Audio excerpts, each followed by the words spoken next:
WhatsApp guys, it's me নতুন ভাই। আশা করি সবাই অনেক বেশি ভালো আছেন। আমি আলহামদুলিল্লাহ ভালো আছি। গাইস, আমি আজকে আপনাদেরকে যে বিষয়টি দেখাতে যাচ্ছি এটি হলো একটি নতুন রাস্তা, যেটি নরসুন্দা নদীর তীরে অবস্থিত। এই লোকেশনটি হলো গঞ্জ জেলার করিমগঞ্জ উপজেলার জঙ্গলবাড়ি মহিলা কলেজের পিছনে একটি নতুন রাস্তা করা হয়েছে। এই রাস্তার পাশ দিয়ে বয়ে গেছে নরসুন্দা নদী। আপনারা যারা এর জায়গাটিতে আসতে চান তারা অবশ্যই করিমগঞ্জ উপজেলার জঙ্গলবাড়ি মহিলা কলেজের পিছনে এই নতুন রাস্তাটি এই বছর বর্ষার মৌসুমে যখন নরসুন্দা নদীতে পানি হবে, আমি মনে করি এই জায়গাটি অত্যন্ত ভাইরাল হবে।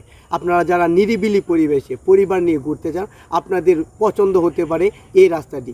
এটি ইশাকার জঙ্গলবাড়ির যে বাড়ি, ওইটার পশ্চিম পারে যে নদীটি আছে নরসুন্দা নদী, এই নদীর পাশ দিয়ে এই রাস্তাটি গেছে।